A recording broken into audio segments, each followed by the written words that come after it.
What is up, everybody? Welcome back to Sequence. I'm your host, Trevor Plouffe, and today we are talking greatness. Now, I know this man needs no introduction, but guess what? It's part of the show, so I'm going to do it anyway.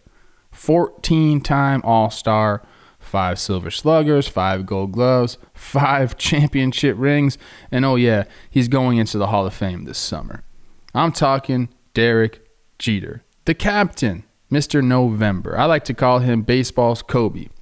And you're saying, Coach Trev, why would you call him that? He's not a top 5 ball player of all time. And while I agree with that sentiment, I think he transcends that.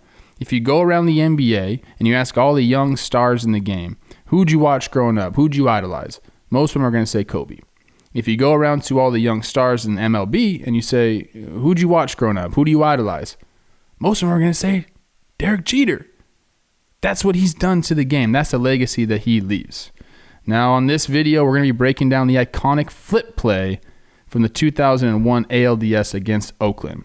And we're going to be answering all those questions. Why was he there? Should he have been there? Was JOMBOY safe at home? We're going to be breaking it all down for you in the video. And all you got to do is watch the ad right here, and we'll catch you on the flip side. Guys, football is back, and DraftKings Sportsbook, the official betting partner of the NFL, is getting silly. They got another one of those random bets where you just get free money. You heard that right. DraftKings is giving all new players $200 in free bets instantly, and all you have to do is place a bet of $1 or more on any Week 1 game. $1, place the bet. Don't matter if you win or lose. $200 in free betting credits goes right into your account. Love that. Download the DraftKings Sportsbook app now and use promo code JOMBOY to receive $200 in free bets when you place a $1 bet on any Week 1 game. That's promo code JOMBOY to get your free $200 in free bets instantly. For a limited time, only at DraftKings Sportsbook, an official sports betting partner of the NFL. Must be 21 or older. New Jersey, Indiana, or Pennsylvania only. New customers only. Restrictions apply. See DraftKings.com/sportsbook for details. Gambling problem? Call 1-800-GAMBLER or in Indiana, 1-800-9-WITH-IT. Let's get straight to the vid. All right, we got the vid queued up. I want to set it up briefly. Jeremy Giambi at first base, slow runner. Terrence Long at the plate. The Yankees infield will be in just regular double play depth here, which means Jeets will be on the infield dirt up a little bit, just ready to turn and double play. What I think we'll do here is we'll run it once in real time, and then there's a couple slow-mos here that really show like the nuance, and we'll break it down from there. So let's run it first. There's Johnny Damon in a puka shell, I believe. So that's fun to start out with. Let's get to the video. Moose on the bump, doing the crouch and back up. And now we get the laser down the first base line. Shane Spencer, I believe, in right field, gets it. And there's Giambi laboring around third base. The high throw. And there's our guy out of nowhere for the out. And now if you're in the stadium, you're on either side, you're shocked and awed. You're either shocked, awed, and upset, or shocked, awed, and happy like the Yankees are here with that incredible play. Now let's get to these slow-mos. All right, here's the first slow-mo where we kind of see everything. There's the ball already. You can see it right there. Now they're in a double cut. Now the second baseman's out first. He's the first cut. First baseman's trailing behind him. Moose will be behind third base, backing up third base. Third baseman will be on third base. And Jeet's job is really to just rove around the second base area. He should be on the infield grass, seemingly being the cut to third base, but you really don't ever need that. So he's reading this throw, and he's already on his way. By the time we have this screenshot, he's already on his way over because he's read the trajectory of the ball. So that's the cool thing, number one, is Jeet's having that vision. He's thought about this before, and even with an interview with Harold Reynolds they did on MLB Network, he said, we practiced this. My job is there, and I'm reading the ball. And like I said, it's because the shortstop really has nothing to do on this play. He just has to hang around the base. Jeter read the ball perfectly, got a great jump on it. I think a lot of shortstops will make that read, but I think he made an early read, and that's why he was able to get there to this ball. Now let's run it. I love the second baseman just like not even offering at that. He's like, gosh dang, man. Like, make the throw.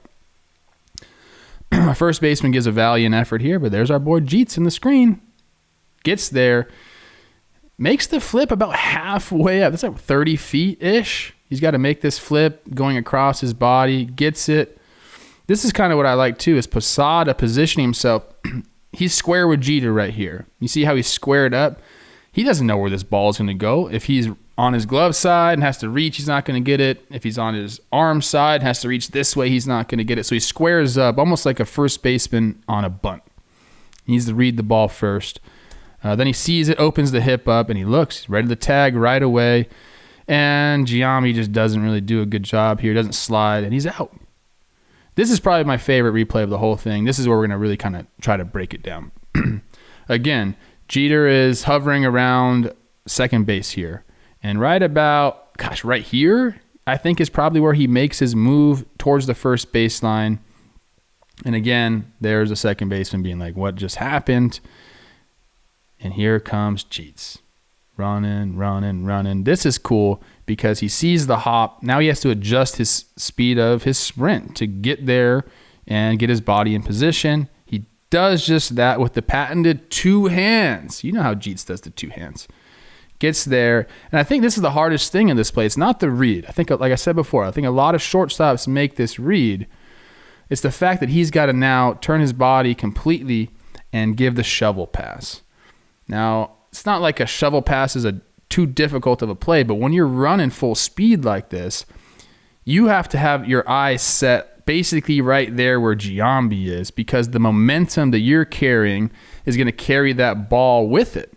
You're not going to get a lot of velo on this ball that would cut down on that momentum, so you really have to have your eyes set way up the line, similar to like when you're coming in on a ground ball and you're throwing it way up the right field line to first base and letting it tail back. That's what Jeets has to do here. And you can see Posada, again, squaring up. And Jeets just does the damn thing. And again, I think this is the most difficult part of the play, is actually just executing the shovel pass. It's very difficult at full speed to be able to do that. But Jeets is just what, Jake? Built different. Gets there. And then here's where people are like, did he get Giambi? He does tag him kind of in between the legs, but does he touch that right back of the knee? It's close. It's close. A lot of people say yes. A lot of people say no. I bet the people that say yes like pinstripes, and the people that say no wear green. I lean that he did get him out. You see a little bit like right there. You see like Posada's glove go, and then on the other angle you'll see the pant leg move a little bit. But look, he holds on the ball. Jeets with the classic, let's go. He's out, and that play will live on forever. And as my friend Talkin' Jake, who I just mentioned earlier, said, there's only one play in baseball history that looks like this, and I tend to agree with him there. In a big spot, Jeets coming up clutch. There's nothing but respect for this guy. Our guy, the captain, Derek Jeter. And that's it, man. Going into the Hall of Fame this summer, everybody loves the guy, and I wanted to show a little bit of love here on Sequence to him. I hope you enjoyed the episode. I hope you got something out of it. Mainly, always be heads up. Think about the play before it happens. That's what Jeets was doing, and that's why this play will live on forever. Have a great day. Have a great day to start to your week. And I'll see you on Thursday with another episode of Sequence.